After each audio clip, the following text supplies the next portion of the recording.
다윗은 돌아오는 길에 소금 골짜기에서 에돔 사람 18,000명을 쳐 죽이고 이름을 떨쳤다.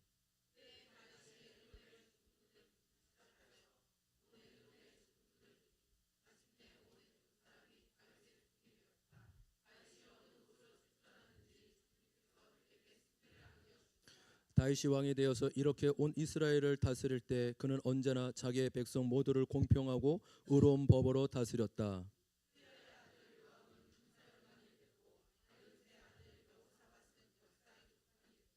아이옵의 아들 사독과 아비아달의 아들 아히멜렉은 제사장이 되고 스레야는 서기관이 되고.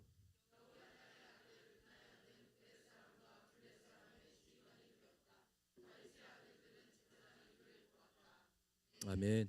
여러분, 주님께서 우리의 삶을 붙들어 주시고 평안을 주시기를 소망합니다. 우리 한 열흘 동안 이 공동체 안에 기쁘고 또 감사한 일도 있었고 또 안타깝고 또 슬픈 일도 있었습니다. 기쁘고 감사한 일은 하나님이 새 생명을 허락하셔서 성도의 가정에 또 아들을 또 이렇게 준혁이에요. 우리 준서 동생 준혁이가 이렇게 태어나게 됐어요. 또 우리 우리 두 분의 집사님 또 손녀딸도 보게 되는 은혜를 하나님이 허락해 주셨습니다. 또 함께 슬픔을 나눴던 일은 우리 교회에 오신 적이 있으신 또 우리 교회에 등록하셨고 또 우리 양석자 집사님의 남편 되시는 우리 김경덕 성도님께서 하나님의 부르심을 받고 소천하셨습니다. 또 많은 지체분들이 오셔서 위로해 주시고 마음을 전해 주셔서 감사합니다. 수십 년 전에 신앙생활도 하시고 또 침례도 받으셨다고 합니다. 또 하나님의 은혜를 경험한 적이 있으시고 또 그 후로 여러 가지 일로 인해 하나님을 떠난 적도 있지만 이 마지막 병상에서의 시간을 통해 주님이 다시금 찾아오시고 은혜를 베풀어 주셨음을 믿습니다. 구원은 인간의 영역이 아니라 오로지 하나님의 영역이기 때문입니다. 여러분, 신앙생활의 가장 궁극적인 목적은 영혼 구원에 있습니다. 예수 그리스도를 믿고 거듭나 구원을 얻어 하나님의 자녀가 되는 것이 신앙생활의 목적인 것이죠. 여러분, 구원은 오직 하나님의 은혜로 말미암은 것입니다. 그래서 성경은 언제나 구원을 설명할 때 능동태가 아니라 수동태적인 성격을 두고 있어요. 여러분, 구원을 한번 퀴즈를 여러분 요한복음 3장에 구원을 다른 말로 다르게 표현할 때 어떤 말이 나올까요? 니고데모 사건에 뭐라고 나오죠? 예수님께서 니고데모에게 어떻게 해야지 하나님 나라에 들어간다고 말하고 있습니까? 거듭나야 하나님 나라에 들어간다. 할렐루야. 거듭나야 하나님 나라에 들어갈 줄 믿습니다. 그러니까 영혼이 성령 안에서 태어나는 것이죠. 여러분, 생명은 스스로 태어날 수 있는 게 아닙니다. 나 태어나야지, 아기들이 나 태어나야지 해서 태어나는 것이 아니죠. 생명은 태어나지는 것입니다. 할렐루야. 그렇죠. 생명은 태어나지는 것 아니겠습니까? 동일하게 구원은요, 내가 만들어내는 것이 아니라 하나님이 하신 일을 받으면 되는 것입니다.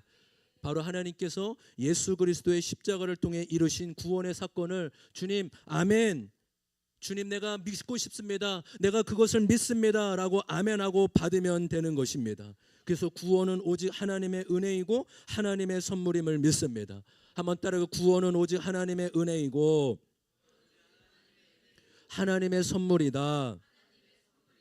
여러분, 그래서 저와 여러분이 하나님이 다 하셨어요. 구원을 위해서 저와 여러분이 할 게 하나도 없습니다. 근데 딱 하나 해야 될 게 있어요. 뭐 해야 될까요? 그것을 받아야 되는 것이에요. 아멘. 거절하지 않고 저를 잘 보시고, 여러분 예배 때는요 감성으로 은혜를 받으면 안 돼요. 이렇게 몽롱한 게 은혜가 아닙니다. 잡아먹을 듯이 이성을 똑바로 차리고, 저 목사님 무슨 얘기하지, 이상한 소리 하지 않나, 진짜 이렇게 잡아먹을 듯이 저를 보시고 귀 기울여 이성을, 하나님이 주신 지성을 사용하셔서 말씀을 드려야 될 줄 믿습니다. 잘 보시면서, 적으실 분은 편하게 적으시고 저를 잘 봐주시면 감사하겠습니다. 하나님이 십자가를 통해 이루신 모든 구원의 사건을 내가 아멘 하고 받아들이는 것이죠. 그래서 성경은 받아들이는 것을 믿음이라고 말하고 있어요. 예를 들어 설명해 보겠습니다. 사람이 바닷가에 빠졌습니다. 자신의 힘으로 빠져나올 방법이 하나도 없어요. 그때 누군가 생명의 튜브를 던져줬습니다. 여러분, 그때 살려면 어떻게 해야 될까요? 빠져서 내 힘으로 살지 못하면 어떻게 해야 되죠? 튜브를 잡아야 되죠. 아무리 튜브를 던졌어도 누군가 그 사람을 살려주기 위해 뭐 헬기에서든 아니면 저 멀리서 튜브를 던졌어도 내가 잡지 않으면 아무 소용이 없는 것입니다. 마치 이것처럼 물에 빠진 모든 인류들이 죄로 인하여서 죽음의 사망의 어둠에 잡혀 있다라고 성경은 말하고 있죠. 그 가운데 스스로 살아날 수 있는 사람은 아무도 없습니다. 오직 하나님이 생명의 손을 우리를 통해 하나님 십자가를 통해 우리에게 베풀어 주셨음을 믿습니다. 우리가 할 수 있는 것은 그것을 아멘, 주님 저는 생명이 필요합니다, 그것을 제가 받아들입니다라고 붙들고 받아들이는 것이 구원의 은혜를 경험하는 것임을 믿습니다. 여러분, 저와 여러분이 이렇게 날마다 하나님이 베푸신 은혜를 아멘, 제가 믿습니다, 제가 받아들입니다 라고 소망하며 주의 은혜를 받아들이는 은혜가 있기를 소망합니다. 한번 따라 해볼까요? 하나님의 은혜를 받아들이는 것이 믿음이다. 할렐루야. 그래서 구원은 하나님의 은혜예요. 근데 그 구원을 내가 아멘, 주님이 전적인 이 죄밖에 없는 나를 구원하기 위한 그 십자가의 은혜를 내가 아멘 하고 받아들입니다. 저와 여러분이 날마다 하나님의 베푸신 은혜를 받아들이는 은혜가 있기를 소망합니다. 여러분, 사무엘 하의 주인공은 다윗이죠. 성경에서 다윗을 이렇게 부르고 있어요. 하나님의 마음에 합한 사람이다. 여러분, 얼마나 신실하고 믿음이 좋으면 하나님의 마음에 합한 사람이라고 불렸을까요? 여러분, 저와 여러분이 사무엘하를 6월 7월 중순까지 아마 사무엘하를 계속 묵상하게 됩니다. 사무엘하를 묵상하며 다윗을 주목하고 다윗을 본받고 따라가야 되기도 합니다. 그런데요, 다윗은 영웅과 위인이 아니라는 사실 여러분 아셔야 돼요. 다윗은 영웅이나 위인이 아닙니다. 저와 여러분 같이 똑같이 연약함과 죄성을 지니고 있는 자입니다. 그럼에도 하나님이 다윗을 불러주셨고 다윗을 세워주셨다는 사실입니다. 그렇기 때문에 저와 여러분이 다윗도 묵상해야 되지만 다윗을 이끌어주신 하나님, 다윗을 불러주신 하나님을 바라보고 묵상해야 될 줄 믿습니다. 한번 고백해 볼까요? 다윗을 붙들어주신 하나님, 다윗을 불러주신 하나님. 여러분, 오늘 함께 읽은 8장의 본문이 이런 내용이에요. 다윗이 모든 전쟁에서 승리하게 됩니다. 여러분, 모든 전쟁에서 이기는 것은 말로는 쉽지만 여러분, 이것이 가능할까요? 아마 영화나 드라마에서 모든 전쟁에서 한 번도 지키지 않고 다 이기는 것은 영화에서나 가능하겠죠. 실제로 그런 전쟁은 없습니다. 근데 오늘 8장 1절부터 18절까지 쭉 읽어보시면 다윗은 모든 전쟁에서 다 이기게 됩니다. 여러분, 이것이 어떻게 가능할 수 있을까요? 여러분, 하나님은 전쟁이나 사람의 생명을 소홀히 여기는 것을 기뻐하는 분이 아니세요. 그래서 교회는 다녔는데 안티 그리스도인들이 그 얘기죠. 하나님은 전쟁을 좋아하더라. 하나님은 여러분, 하나님 그런 분 아니세요. 하나님은 누구보다 생명을 소중히 여기고 생명을 사랑하시는 분이심을 믿습니다. 여기서 나오는 전쟁의 개념은 사람을 죽이고 살인하는 것이 아니라 정복하고 다스리는 의미가 담겨져 있는 것이에요. 아멘. 아, 그렇구나. 여기서 전쟁은 죽여라, 사람을 살인해라 이런 의미가 아니라 정복하고 다스리라는 하나님의 영적인 전쟁을 보여주고 있음을 믿습니다. 하나님은 다윗으로 하여금 정복해 하시고 다스리는 하나님이십니다. 그래서 우리가 지난 주일의 말씀처럼 전쟁은 나에게 속한 것 아니니, 또 오늘 함께 불렀던 찬양처럼 문들아 머리 들어라. 여러분, 이 찬양은 문들아 이렇게 하면 안 돼요. 문들아 머리들 이렇게 해야 되는 거예요. 할렐루야. 조시는 분이 있어서 오버했어요. 다시 어떻게 한다고요? 문들아 뭐 이상하잖아요. 문들아 뭐 이상하잖아요. 문들아 이렇게 했으면 뭔가 가사와 분위기가 어울리지 않습니까? 우리 다윗 우리 강희 형제가 좀 이따 보여주세요. 어떻게 하는지. 문들 이렇게 막 부부 커플이 한번 보여주세요. 어떻게 문들아 머리를 이렇게 하는 거예요. 문들아 이게 아니라 문들아 머리 들어라. 그 찬양에 보면은 영광의 왕 들어가신다. 우리 하나님은 강하고 능하신 분이시고 전쟁에 능하신 주시라. 할렐루야. 우리 하나님은 전쟁에 능하신 분이심을 믿습니다. 하나님은 전쟁을 좋아하시는 분이 아니라 승리케 하시고 다스리시고 주관하시는 하나님이시래요.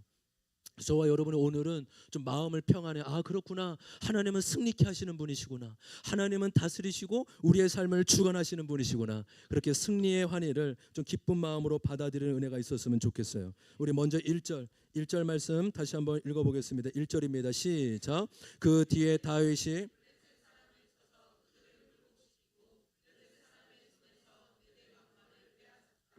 여러분 성경책이나 큐티인에 블레셋 있으면 블레셋에 동그라미를 치면 좋겠어요.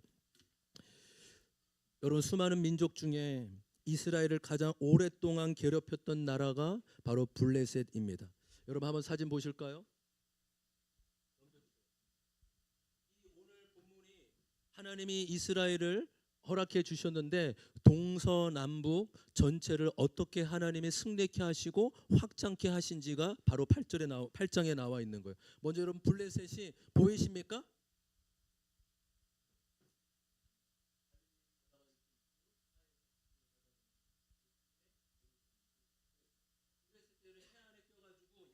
바이킹 이런 것처럼 무기도 강하고 아주 몸도 큰 가장 그래서 이스라엘 가장 가까이에서 오랫동안 괴롭혔던 힘 있는 나라입니다. 그리고 여기 8절에 1절에 이 메덱 암마의 동그라미 치시면 여러분 그 블레셋의 장군 다윗이 싸웠던 장군이 골리앗인데 그 블레셋의 수도가 가드예요. 가드. 그러니까 하나님이 지금 다윗으로 하여금 블레셋의 가장 강한 요새, 가장 중심지인 가드를 치게 하시고 그 심장부를 정복함으로 말미암아 이 블레셋을 정복해 하십니다. 그래서 성경은 다른 어떤 나라보다 바로 첫 번째 1절 블레셋에 대한 승리, 가장 오랫동안 이스라엘을 괴롭혔던 블레셋에 대한 승리를 가져오고 있습니다. 2절도 같이 한번 읽어보겠습니다. 2절입니다. 이번에는 요당 동편, 이제 동편에 나와요. 2절 읽겠습니다. 시작. 다윗은 또 모압을 쳤다. 그는 모압 포로들을 줄을 지어 세운 다음에 그들을 땅에 엎드리게 하고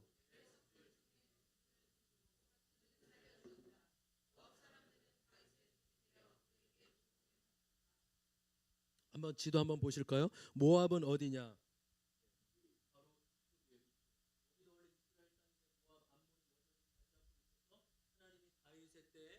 모압하고 암몬까지도 다시금 정복하게 승리케 하십니다. 그래서 2절에 보시면 다윗은 모압 사람의 3분의 1만 살려주고 그들에게 조공을 바치게 하죠. 그 당시에 이 전쟁에서 패한 민족의 인구수를 제한하는 것은 그 당시에 흔한 일이었습니다. 이어서 3절과 4절, 3절과 4절은 이제 북쪽 아람 쪽을 이야기하고 있어요. 3절과 4절 제가 읽겠습니다.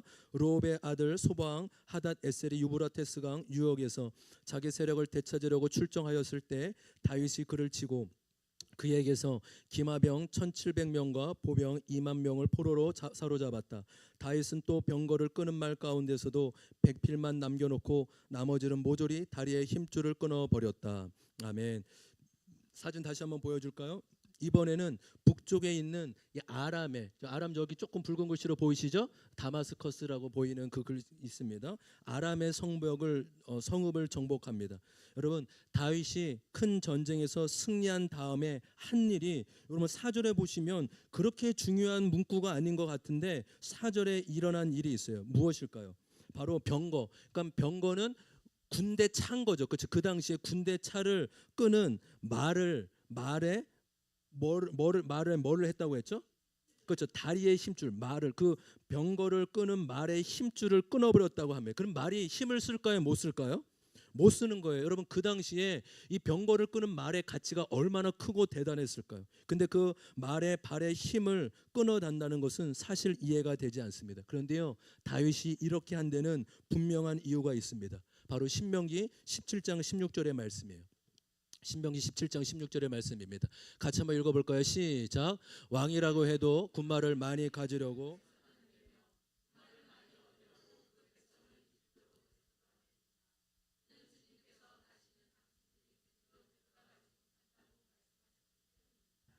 여러분 이때는 아직 왕이 세워지기 전이에요. 하나님께서 과거에 모세에게 하신 말씀입니다. 왕을 세우려고 한다면 하나님이 세우는 왕은 이뤄야 된다라고 말씀하고 있어요. 그래서 16절에 보면 뭐라고 말씀하고 있죠? 왕이 군말을 너무 많이 가지려고 하지 말라고 하십니다. 여러분 왜 그럴까요?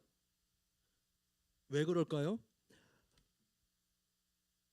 모든 생명과 힘의 근원이신 하나님보다 군사력을 더 많이 의지하려는 것에 대해서 말씀하고 있는 것이에요. 너의 전쟁의 승리가 어디에서부터 나는 거니? 사람의 힘과 군사력이니? 말의 힘을 의지하고 있니? 아니면 나 여호와 전쟁에 능한 살아계신 하나님이니? 라고 물어보고 있는 것입니다. 그래서 3절, 4절, 5절에 계속적으로 하나님이 다윗으로 하여금 큰 민족이든 작은 민족이든 상관없이 승리케 하시고 이기게 하시는 것입니다. 여러분, 그런데 오늘 본문에 전쟁에 대한 승리이기도 하지만 그 가운데 핵심 말씀, 핵심 구절은 따로 있습니다. 바로 6절의 말씀이에요. 하나님이 이토록 승리케 하신 이유가 어디에 있는지 6절 말씀 다 함께 읽어보겠습니다. 시작. 시리아의 다마스쿠스에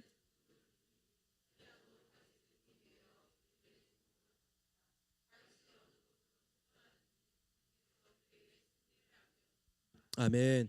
여러분 6절에 밑줄이나 동그라미를 치시면 좋겠어요. 6절 후반부에 다윗이 어느 곳으로 출전하든지 주님께서 그에게 승리를 안겨주셨다. 여러분 사무엘하 8장을 통해 말씀하고자 하는 것이 무엇일까요? 전쟁에서 승리한 것이 다윗이 실력이 있고 다윗이 뛰어난 장군이고 그 준비를 잘해서요. 물론 그런 부분도 있겠죠. 그러나 성경은 승리의 원인이 다윗에게 있는 것이 아니라 하나님에게 있다라고 말씀해주고 있는 것입니다. 하나님이 다윗으로 하여금 승리케 하신 것입니다. 여러분 오늘 8장의 시작은 그 뒤에 1절에 보시면 그 뒤에라고 나와 있죠. 그러면 그 뒤에라는 단어에 한번 동그라미 좀 쳐보실까요? 성경책이나 큐티인에 여러분 퀴즈 한번 내볼게요. 이 8장 1절에 나오는 그 뒤에란 어떤 때 어떤 내용을 뒤로 이야기하고 있는 걸까요?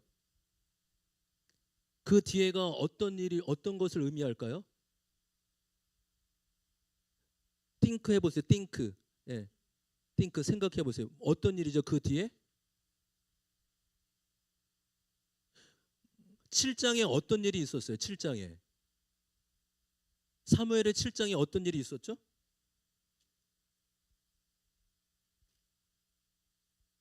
예, 제가 말씀드리겠습니다. 예, 하나님이 다윗과 언약을 맺으시는 말씀이 나오죠. 하나님이 다윗과 언약을 세우시고 약속의 말씀을 하십니다.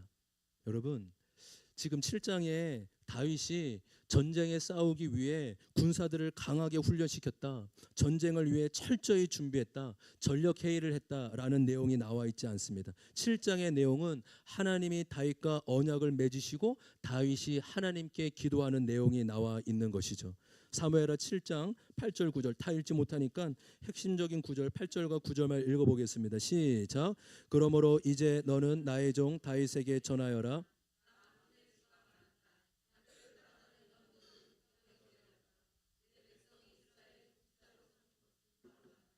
나는 내가 어디로 가든지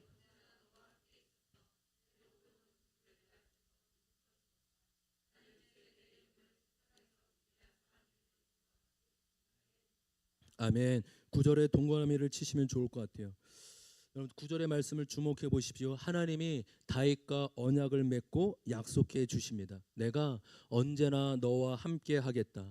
내가 너의 모든 원수를 물리쳐 주겠다. 내가 너의 이름을 빛나게 해 주겠다. 여러분 성경은 다윗이 잘나서 왕이 된 것도 아니고 탁월한 전쟁에서 탁월한 장군이어서 전쟁에서 승리한 것도 아닙니다. 하나님이 다윗과 언약을 맺어 주시고 그 약속대로 일해 주시는 분이 우리 하나님이심을 믿습니다. 여러분 하나님이 저와 여러분 포기하지 않는 거 아세요? 하나님이 택한 백성은 하나님이 어떻게든 그 사람을 하나님의 사람과 믿음의 사람으로 만들려는 하나님의 열심과 하나님의 구원 계획이 있다라는 거 여러분 아십니까? 여러분 그래서 도망가지 않는 게 오히려 편한 거예요. 서로 위로해 줬으면 좋겠어요. 세상 가다 보면 두 다리 찢어집니다. 얘기해 주세요. 세상 가다 보면 두 다리 찢어집니다. 하세요. 둘이 하세요. 여러분, 저와 여러분이 하나님의 택한 백성이 맞다면 우리가 세상으로 나가려고만 하면 하나님이 우리를 사랑하시기 때문에 때로는 징계도 하시고 채찍도 하시는 거예요. 나는 신앙생활 하는데 아무 어려움이 없어? 아니요. 히브리서의 말씀은 하나님이 우리에게 사랑하는 아들에게 징계를 허락하신다라고 말씀하고 있습니다. 하나님 내 삶에 왜 이렇게 징계가 많지? 때로는 왜 이렇게 나한테 사랑의 채찍을 하시지? 그것은 우리 하나님의 열심과 우리 가운데 여전히 일하고 계시는 하나님의 손길이 담겨져 있음을 믿습니다. 얘야, 너는 나 떠나면 못 살아. 너 나 떠나고 잘 살 것 같니? 나 없으면 아무것도 아니야. 세상에서 아무리 성공하고 아무리 많은 거 가졌어도 나 떠나면 네 인생은 빈 그물과 같단다. 주님은 지금도 우리의 삶 가운데 끊임없이 일하시고 역사해 주시는 분이심을 믿습니다. 그래서 여러분, 이 말씀이 다윗에게만 약속한 것이 아니라 저와 여러분에게도 동일하게 주신 하나님의 약속의 말씀임을 믿습니다. 얘야, 네가 여기 있는 것 자체가 내가 너를 택했기 때문에 있을 수 있는 거야. 내가 너를 어디든지 함께 할 것이고 내 원수를 물리쳐 줄 것이고 내 이름을 빛과 같이 해줄 거야. 주님이 우리에게 말씀해 주십니다. 그래서 성경은 우리에게 말씀해 주세요. 승리의 원인, 승리의 비결이 무엇이냐라고 물을 때 하나님이 함께 하는 것만이 승리의 비결이라고 말씀해 주고 있습니다. 할렐루야. 천지 만물을 지으시고 생명을 입히시고 지금도 주관하시고 다스리는 하나님이 함께 하시면 되는 것이에요. 저와 여러분이 하나님과 함께 하면 되는 것이에요. 오늘 우리 그리스도인들이 날마다 먹어야 되는 라면이 있다라고 합니다. 뭘까요? 대답 알려드리면 한숨이 나올 수도 있는데 이해해 주. 예. 맞췄어요. 이거 진짜 맞추는 분이 없을 줄 알았는데 날마다 먹어야 되는 라면이 주님과 함께 라면, 하나님과 함께 라면이래요. 이거 웃기려고 한 거 아니에요. 그냥 뭐야 이렇게 해도 됩니다. 여러분, 하나님과 함께 라면 승리하지 못할 이유가 어디에 있겠어요? 이번에는 못 맞출걸요? 또 주님과 함께 라면에 들어갈 채소가 있다라고 해요. 뭘까요? 주님과 함께 라면에 들어가야 될 채소. 주님만을. 예. 주님만을. 주님만을. 이해가 안 되는 분 옆에서 알려줘. 주님만을. 마늘을 라면에 넣어 먹으면 맛있을 것 같습니다. 여러분, 주님이 함께라면 우리가 세상 가운데 승리하지 못할 이유가 어디에 있겠습니까?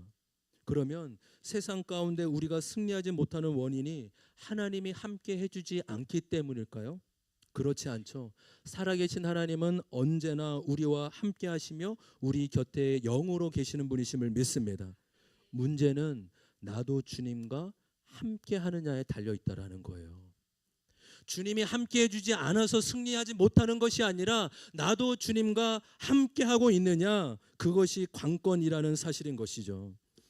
미국 대통령이었던 링컨이 아주 신실한 그리스도인이었다고 합니다. 하루는 기도를 하고 있는데 부하가 이렇게 요청했다고 하죠. 링컨 대통령이요, 하나님이 우리와 함께 해주셔서 우리 편이 이길 수 있도록 해주십시오. 우리 편이 이겨야 되지 않겠습니까? 그 말을 듣자 링컨 대통령이 이렇게 대답했다고 하죠. 하나님이 우리 편에 되는 것이 중요한 것이 아닙니다. 우리가 하나님 편에 서 있는 것이 중요한 것이지요. 다시 한번요. 하나님이 우리 편에 서 있는 것이, 하나님이 우리 편에 대달라는 것이 중요한 게 아니에요. 우리가 하나님 편에 있는 것이 언제나 중요한 것이죠. 아주 성경적인 대답 아니겠어요? 하나님은 한 번도 우리를 멀리 떨어지시거나 함께 하시지 않은 적이 없으신 분이십니다. 문제는 정말 내가 여전히 언제나 하나님과 함께하고 있느냐, 하나님 편에 서 있느냐, 하나님의 뜻을 따르고 있느냐 하는 것입니다. 여러분, 다윗의 귀함이 여기 있다고요. 다윗이 뛰어난 장군이서가 아니라 다윗이 잘 나갈 때나 못 나갈 때나, 힘이 있을 때나 힘이 없을 때나 어떠한 상황에서도 하나님과 함께하며 하나님을 바라보는 사람이 다윗이었다는 사실입니다. 그래서 시편에 보면 다윗이요, 승리했을 때뿐만 아니라 왕따를 당하고 압살론이나 또 사울에게 죽임을 당하고 쫓김을 당할 때마다 굴에 숨어서 노래 부르고 찬양했던 게 있어요. 주님, 내가 어디로 피할 수 있겠습니까? 주님, 내 생명을 어떻게 거두어가는 분이 누구십니까? 하나님, 나를 도와주십시오. 나의 피난처는 오직 하나님밖에 없습니다. 다윗은 언제 어떤 순간에서도 하나님을 바라보고 의지했다는 것이죠. 시편 24편 1절 볼까요? 땅과 그 안에 가득한 모든 것이 다 주님의 것, 온 누리와 그 안에 살고 있는 모든 것도 주님의 것이다. 우리 7절과 8절 다 같이 한번 읽어볼까요? 시작. 문들아 너희 머리 들어라.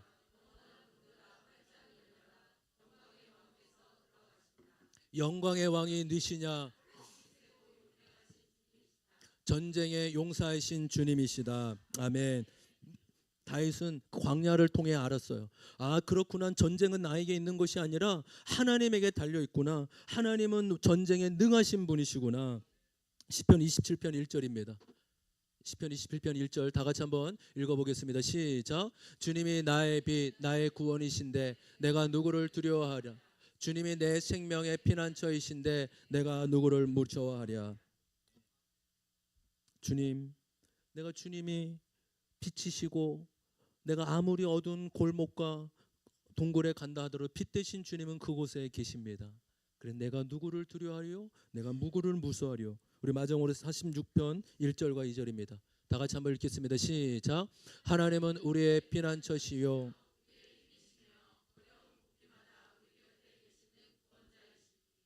땅이 흔들리고 산이 무너져 바닷속에 빠져들어도 우리는 두려워하지 않는다. 아멘. 1절 한번 보실까요? 여러분, 다윗이 어떻게 이런 찬양시를 적고 수없이 시편을 통해 고백할 수 있을까요? 자신이 이런 상황을 직접 피할 수 없을 때, 어려운 고비를 만날 때마다 유일하게 다가오시고 붙잡아 주시는 하나님이심을 경험하였기 때문에 이런 고백을 드리고 있는 것 아니겠습니까? 여러분, 하나님은 우리의 피난처 되시는 분이시고 우리가 구할 든든한 반석이심을 믿습니다. 중요한 것은 내가 하나님과 함께하고 있느냐, 하나님의 뜻을 따라가고 있느냐에 달려있는 것입니다. 우리 첫 번째 적용 질문 같이 한번 읽어볼까요? 첫 번째 적용 질문입니다. 시작. 나는 지금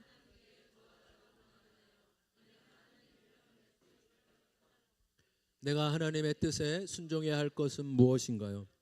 그럼 내가 하나님의 편에 서 있기 위해, 내가 하나님의 뜻을 따르기 위해 순종해야 될 것이 무엇인지 우리의 삶을 다시 한번 돌아보기를 원합니다. 우리 9절과 10절입니다. 9절과 10절 같이 한번 읽어보겠습니다. 시작. 하맛 왕 도이는 다윗이 하닷 에셀에 온 군대를 쳐서 이겼다는 소식을 들었다. 그는 자기의 아들 요람을 다윗 왕에게로 보내서 무관하게 하고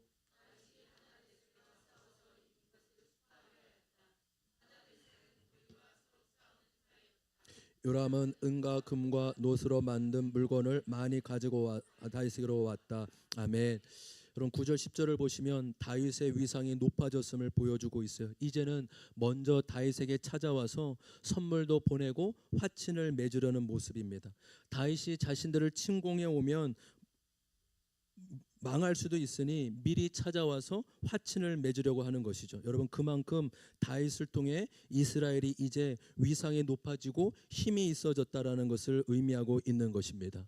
여러분, 우리나라가 6.25 전쟁으로 폐허가 된 나라 아닙니까? 그런데 6, 70년이 지난 지금은 IT 강국, 문화 강대국으로 한류를 이끄는 모습을 보면 정말 잘 사는 나라, 많은 나라들이 부러워하는 나라가 되었습니다. 이스라엘도 동일하게 자신들의 땅은 없었고 애굽에서 이집트에서 종살이하던 민족이었습니다. 그러나 이제는 하나님의 은혜와 도우심으로 힘이 있고 위상이 있는 나라가 된 것이죠. 다윗은 이것을 알고 있었어요. 이것이 자신들이 잘나서 자신들이 힘이 있어서가 아니라 하나님의 은혜와 도우심으로 이렇게 된 것임을 잘 알고 있었습니다. 그래서 다윗은 끊임없이 주님, 나를 세우신 것이 하나님이십니다. 하나님, 우리 이스라엘이 이렇게 힘이 있는 것은 하나님이 우리나라를 구해 주셨기 때문입니다 라고 고백하고 있는 것입니다. 그러면서 11절 12절에 이렇게 성경에 말씀하고 있죠. 11절 12절 제가 읽겠습니다. 다윗 왕은 이것들로 따로 구별하여서 이미 정복한 모든 민족에서 가져온 것에 따로 구별하여 둔 은금과 함께 주님께 바쳤는데 그것들은 그가 에돔과 모압과 암몬 사람들과 블레셋 사람들과 아말렉에서 가져온 은금과 로업의 아들인 소바왕 하닷 에겔에게서 빼앗아온 물건 가운데서 따로 떼어놓은 은과 금이었다. 아멘. 여러분 11절과 12절 말씀, 다윗은 그가 정복한 모든 나라에서 얻은 은금과 귀한 것을 하나님께 드리고 있어요. 이것은 다윗의 삶의 목적을 보여주고 있는 것이에요. 여러분 보통 왕이 되면 전쟁을 하는 이유가 무엇입니까? 자신과 국가가 더 많은 권력과 물질을 소유하기 위함이죠. 다시 말해 더 잘 나가고 더 힘이 있기 위해 그런 것입니다. 그러나 다윗은 그것이 목적이 아니었어요. 다윗은 전쟁을 얻은 것을 통해 나의 위상을 높이는 것이 아니라 하나님께 자신의 삶과 자신의 것들을 드림으로 다른 나라의 왕들과 목적이 다름을 보여주고 있는 것입니다. 다윗의 삶의 목적은 왕이 아니라 하나님이었어요. 다윗은 왕이 되고자 목적을 삼은 것이 아니라 다윗의 삶이 하나님의 목적을 삼았고 하나님의 나라를 살며 나아갈 때 하나님이 그의 삶을 하나님이 붙잡아 주시고 은혜를 베풀어 주신 줄 믿습니다. 여러분, 그래서 다윗이요 가장 잘 나갈 때 승리와 물질과 권력에 물들지 않고 자신을 지킬 수 있었던 것이에요. 여러분 생각해 보세요. 사람은 위치가 바뀌고요 권력을 가지게 되면 자세와 중심이 변하곤 해요. 어깨에 힘이 들어가고 목도 뻣뻣해지고 고개도 잘 숙이지 않습니다. 그래서 사람이 힘을 갖고 싶어하는 이유가 여기 있는 거 아니에요? 숙이고 싶지 않은 거예요. 누구 밑에 있고 싶지 않은 거죠. 근데 여러분 다윗은 처음 양을 치는 목동으로 있을 때나 지금 한 나라에 힘이 있는 왕이 되었을 때나 바뀐 것이 하나도 없어요. 위치나 규모만 달라졌을 뿐 다윗의 마음과 모습과 자세는 동일했다라는 것이에요. 아멘. 여러분 다윗의 아름다움이 여기 있는 거 아니에요? 한 마리의 양을 치는 목동일 때나 한 나라 이렇게 많은 나라들이 이제 조공까지 바치는 힘이 있는 나라의 왕이 되었을 때나 규모와 위치만 달라졌을 뿐이지 다윗의 마음은 언제나 동일하며 자세가 동일했다라는 것입니다. 여러분 목적과 수단이 바뀌면 안 되는 것이에요. 저와 여러분은 하나님을 인생의 목적으로 살아가는 자들입니다. 그것이 그리스도인의 정체성이라고 얘기해요. 여러분 교회 다니는 사람이 다른 게 아니에요. 그냥 일주일에 한 번 성경책 들고 교회 오는 게 교회 종교인이에요. 여러분 그거는 1년에 한 번 절에 가는 것처럼 일주일에 교회 한 번 가야지 안 가면 그냥 혼날 것 같고 그건 종교인이라고요. 성경에서 말하는 그리스도인들이란 삶의 목적을 하나님께 두고 사는 자들을 그리스도인으로 얘기하고 있어요. 일하는 목적이 하나님이고 결혼하는 목적이 하나님이고 대학에 가는 목적이 하나님이라는 거예요. 그런데 하나님을 수단 삼고 우리 자신을 목적 삼는다면 그것은 하나님이 우리를 택하고 불러주신 정체성과 사명을 잃어버린 것이죠. 다윗은 전쟁에서 승리한 것으로 자신의 것을 챙기지 않았다고요. 다른 나라의 왕들처럼 자신을 위해 쌓아두지 않고 하나님을 위해 드리고 맡겼습니다. 다시 말해 하나님을 수단 삼지 않고 유일한 목적에 두었다라는 것이죠. 여러분 그렇기 때문에 하나님이 다윗에게 맡길 수 있었어요. 마음껏 맡길 수 있었다고요. 마음껏 축복할 수 있었다고요. 복을 주셔도 교만하지 않고 죄의 길로 가지 않을 것을 아셨기 때문에 하나님이 다윗의 인생에 수많은 승리와 복을 베풀어 주신 줄 믿습니다. 우리는 보통 이렇게 생각하죠. 하나님 복 좀 주세요. 제가 하나님께 영광을 돌리고 마음껏 사용될 테니 복 좀 많이 좀 주세요. 여러분 하나님은 우리에게 복을 주고 싶어 안 달란 분이세요. 아멘. 안 달리라고 하니까 하나님 우리에게 복 주시길 원하시는 분은 여러분 믿으십니까? 믿으세요. 그게 창세기에 하나님 우리를 지으신 목적이로 복 주길 원하시는 하나님. 자녀가 잘 되는 것을 기뻐하지 않을 부모가 어디 있겠어요. 근데 여러분 하나님은 분명히 아세요. 그 복을 받고 목적과 수단이 바뀔지 안 바뀔지를 주님 다 알고 계세요. 복을 받고도 여전히 하나님이 목적이 되어야 되는데 복을 받고 오히려 목적이 수단으로 바뀔 수 있으니 하나님이 지켜보고 계시고 기다리고 계신 거예요. 아멘. 교회를 개척할 때 이전 교회 한 장로님이 저에게 연락을 주셨어요. 목사님, 개척할 때 필요한 성전에 물품이 있으면 말씀해 주십시오. 제가 섬기겠습니다. 그래서 제가 조심스럽게 부탁드렸어요. 아무도 몰라요. 여러분 지금 안고 있고 이런 거 다 그 한 분이 해주신 거예요. 무엇을 베풀거나 섬길 때 자신의 이름을 한 번도, 자신의 모습을 한 번도 나타내 준 적이 없으세요. 제가 20년 가까이 보면서 자신을 내 보인 적이 없으세요. 저는 교역자로 있으면서 그분이 교회와 선교를 위해 가장 많은 물질을 심고 하나님 앞에 헌금을 드리고 헌신한다는 것을 20년이 지나 교회를 나올 때쯤 알게 되었어요. 뭐 본교회는 말할 것도 없고 중국의 수많은 교회와 열방의 많은 교회들을 섬기고 계세요. 20년 전에 제가 알아요. 대전역 옆에 그분의 아들이 직원들 5명, 직원분 3명인가 4명 놓고 튜브, 여름 튜브 이런 거 알죠? 물놀이 할 때 그런 거 온라인 쇼핑몰로 시작한 회사예요. 그런데 지금 유성과 신탄진에 직원 200명, 300명 가까이 되는 근무하는 직원이 그렇게 있는 큰 회사가 되었어요. 저는 그거 보면 그분의 실력이 때문에 아니에요. 하나님의 전적인 은혜예요. 몇 번 뵈면 그분의 대화는 관심사는 구원과 하나님의 나라예요. 목사님, 제가 이렇게 신앙생활하는데 제가 하나님 나라에 들어갈 수 있을까요? 선교를 그렇게 많이 하시는데요. 그렇게 하나님 위해 사는데 구원이 목적이에요. 그분의 관심은 주님, 예수님의 가신 길이 그렇게 좁은 길이라고 하는데 내가 지금 그분의 그 좁은 문을 잘 들어갈 수 있을까요? 여러분, 하나님은 우리에게 많은 은혜와 복을 주고 싶어 하시는 분이십니다. 그러면 그 받은 은혜와 복을 잘 간직하고 흘려보내고 계십니까?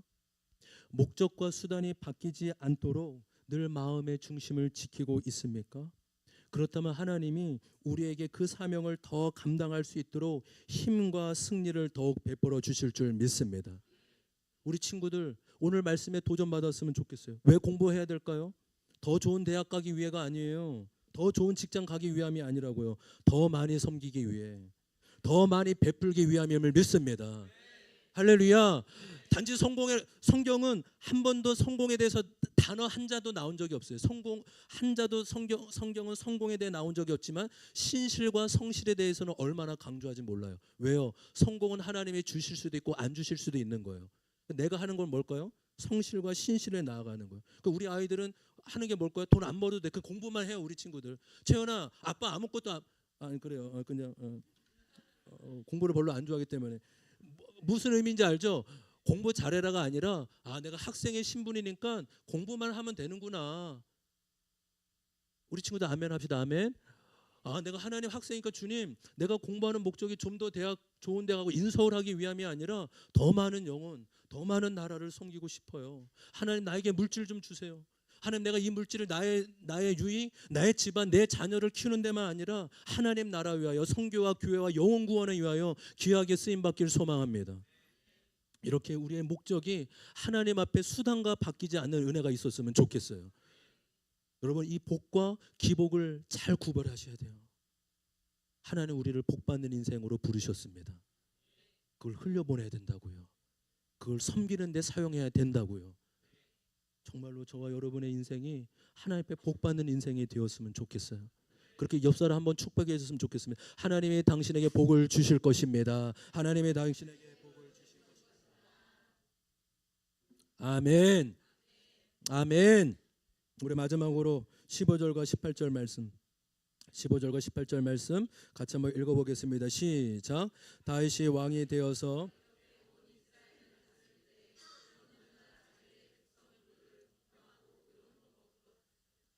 수리아의 아들 요압은 군사령관이 되고 아이올의 아들 여호사밧은 역사 기록관이 되고 아이후브의 아들 사독과 아비나라는 제사장이 되고 스라야는 서기관이 되고 스바나는 그렉감과 블렛 사람의 지휘관이 되었다.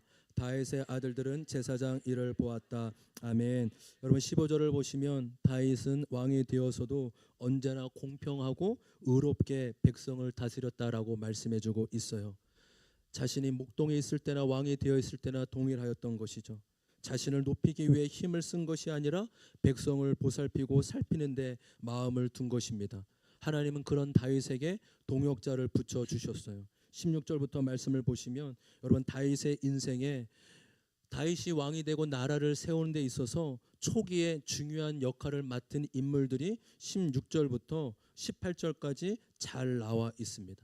다윗이 위기를 겪을 때마다 모든 순간순간 함께 곁에 있었다라는 것이죠. 여러분, 다윗이 다윗 될 수 있었던 이유, 다윗의 나라가 든든히 서갈 수 있었던 이유가 바로 여기에 있는 줄 믿습니다. 여러분, 하나님은 저와 여러분을 홀로 두시지 않는 분이세요. 하나님 나라는 혼자 서는 나라가 아니에요.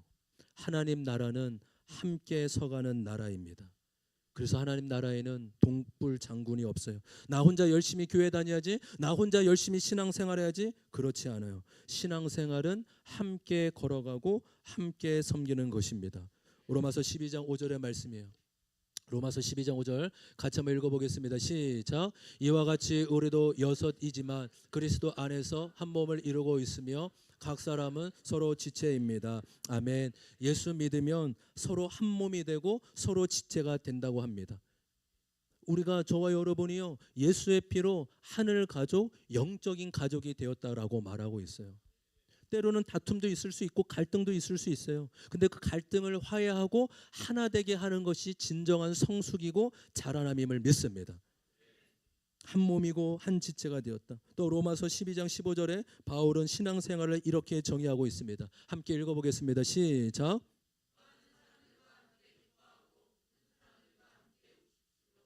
여러분 어떠세요?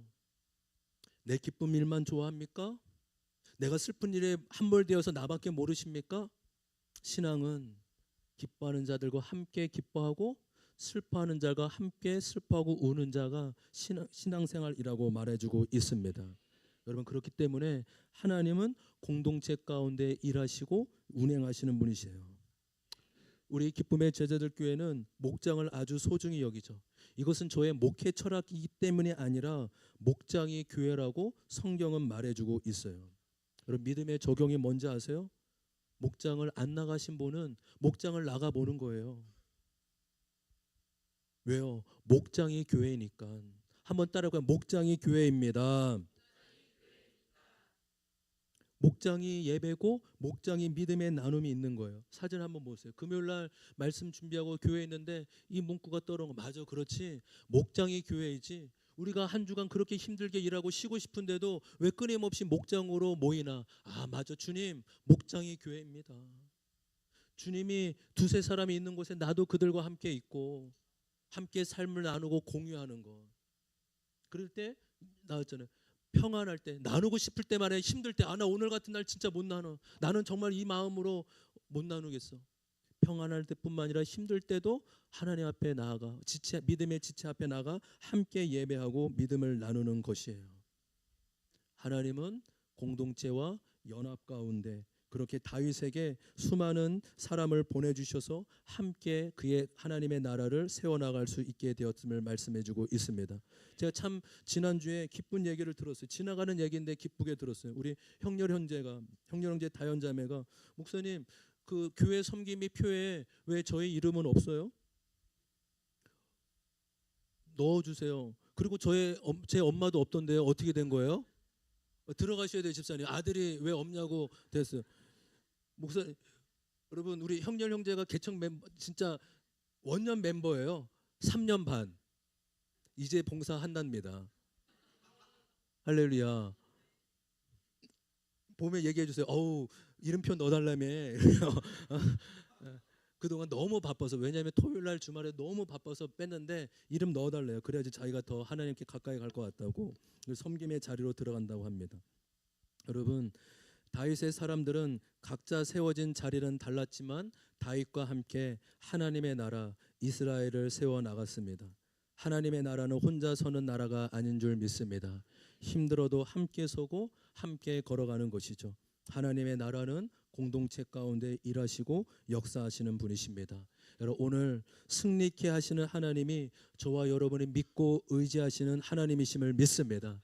하나님은 언제나 저와 여러분을 붙들어 주시고 복 주시길 바라고 승리케 하시는 하나님이세요.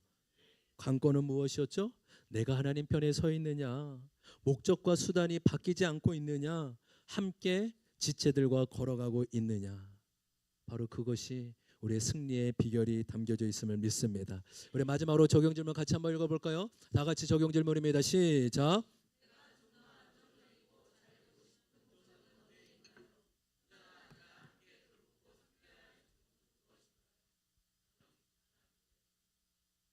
네, 우리가 오늘 한 주간도 세상으로 부르신 그곳에서 하나님의 사람으로 정말로 하나님의 손을 의지하며 나아가는 은혜가 있기를 소망합니다. 우리 다 같이 일어나겠습니다. 우리 이 시간 오늘 말씀을 생각하면서 주님, 그렇습니다. 주님이 나의 피난처시고 나의 힘이십니다. 그런 소망하는 마음으로 함께 찬양하며 나아가도록 하겠습니다. 하나님은 우리의 피난처가 되시며 하나님은 우리의 피난처가 되시며 피난처가 되시 환난 중에 우리의